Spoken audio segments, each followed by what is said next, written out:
of the annual federal budget deficit, and then how it relates to our debt load. After that, how would you propose to address those issues? The budget deficit and our overall debt load. We good. We spend more than we take in.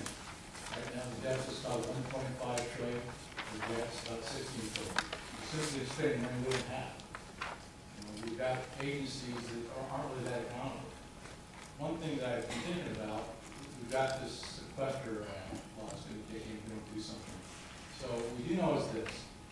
The Department of Defense has been cut by $500 billion. We're still at the war. We haven't last year. So that tells me there might have been some fat there. But I think we can look across the board before we start talking about what agencies have got this kind of popular in a lot of circles, what agencies we need to cut. And I think we need to look at those agencies and probably reduce their budgets and personnel by 15 or 20%. There's probably some of those agencies would be block grant done in the state. Quite frankly, Department of Education is one of those. Deliver those services quicker, more efficiently, more cost effectively. The EPA probably is as well. Again, one of the biggest impediments to business is regulation, over-regulation, and a tax structure. So I think the first thing you do is look at the structural changes of how we fund things. The bottom line is this, we have to address the debt.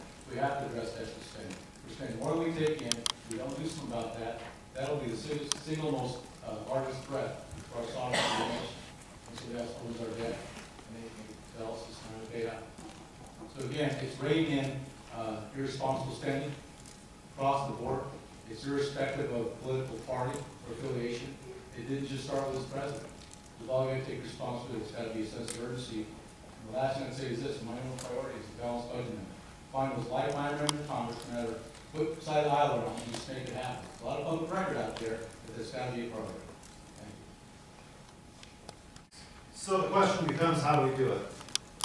How do we get ourselves out of debt and stop spending 40% more than we take in? The first thing you do is you turn off the printing press in this country. As long as we're printing money, we're extending the inevitable out further and further and further. And eventually we're going to run over that cliff. I said something in my opening statement. Baseline budgeting. I don't know how many of you have done business in the federal government or worked with the federal government. Do you know I fly an aircraft in the Air National Guard where every September 15th or so, my commanders say, Captain, I need you to take that thing up and burn 10 hours worth of gas over the city of Phoenix because I've got to deplete the fuel farm by the end of the month so that the books zero out for the October 1st reset. That is no accountability and no real world experience in our federal government. Raising taxes is not the issue. If you raise taxes in this country, which is what I'm hearing from some folks, the government will continue to hemorrhage money. I signed the Cut Cap and Balance Pledge early on in this candidacy, and then I was the first one in the race to do it, and I asked everybody else to do it. That's the type of reform that it's going to take to get the spending under control in this country. You have to cut the out-of-control spending. You have to cap levels somewhere close to GDP. And you have to force Congress to balance the budget. That's their job. Travis, you're so right. Wasteful spending. I'm going to make an analogy for you, and you can judge based on what you heard up here. Let's compare two states. Let's compare California. My son works for Microsoft in Palo Alto. Just moved over there. California is probably the finest piece of real estate in the United States, yet they're broke. Their budget deficit is $16.5 billion, not their debt. That's their deficit. That's what they're spending over what they're taking in. And their governor wants to put on the ballot an election so that people can vote on increasing taxes. They cut nothing. That state is so upside down. Their highways are all bumpy. It's a mess over there. They tax everything. Their gasoline's $1 a gallon higher than ours because of taxes. Let's look at another state, the one we live in, Arizona. I have to work for the Chamber of Commerce here. I've lived here 31 years, and I'm going to tell you something. Our governor took over a mess. Just like Obama said he took over a mess, our governor took over a mess. $3 billion in debt. Okay? And what did she do? She made tough cuts. And I heard people scream, oh, they're cutting this, they're cutting that. Guess what? Where are we at right now? The people of Arizona They made it, they let their voice be heard because the Republicans want to buy every seat. The $3 billion of debt's gone. We're $600 million in the black.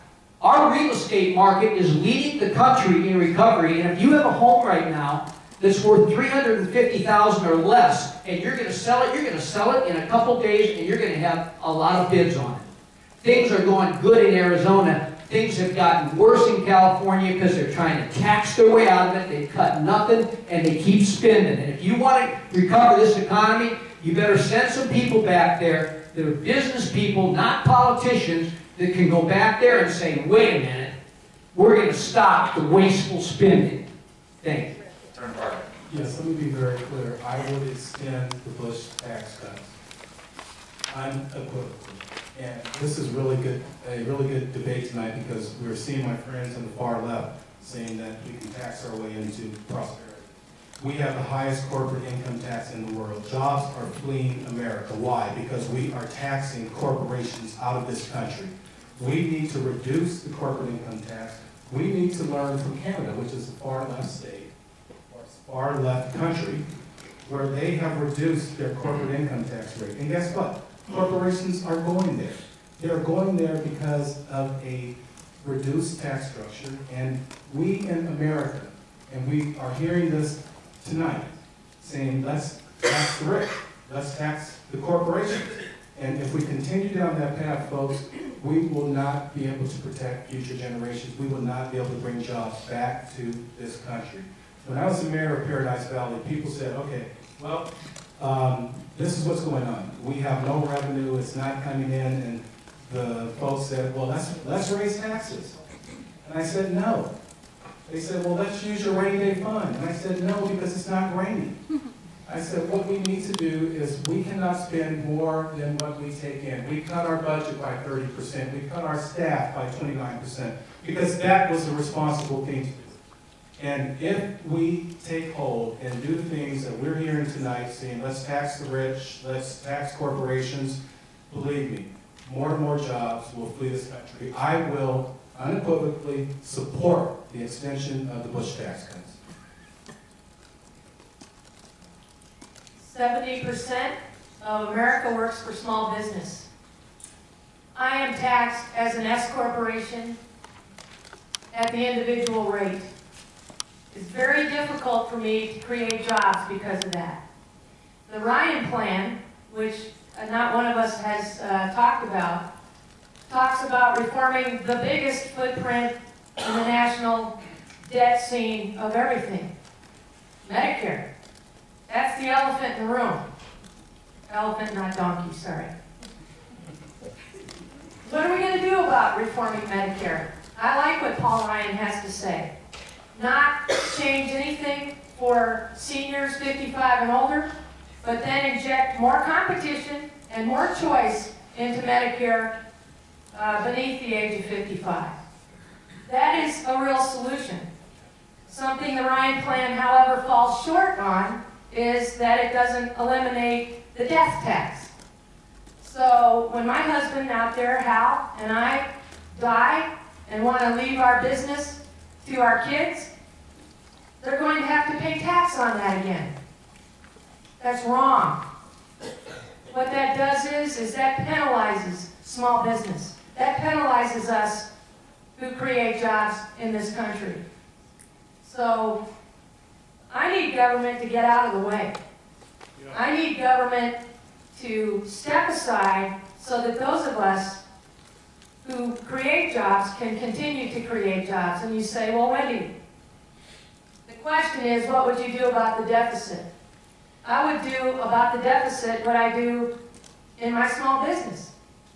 Earlier this year, we couldn't afford professional cleaning service in my 8-tenant office building. So we eliminated that, and we all clean the bathrooms. We all do the vacuuming. And I think the government can learn from that. They need to clean the bathrooms and do the vacuuming. We'll move on to question 3.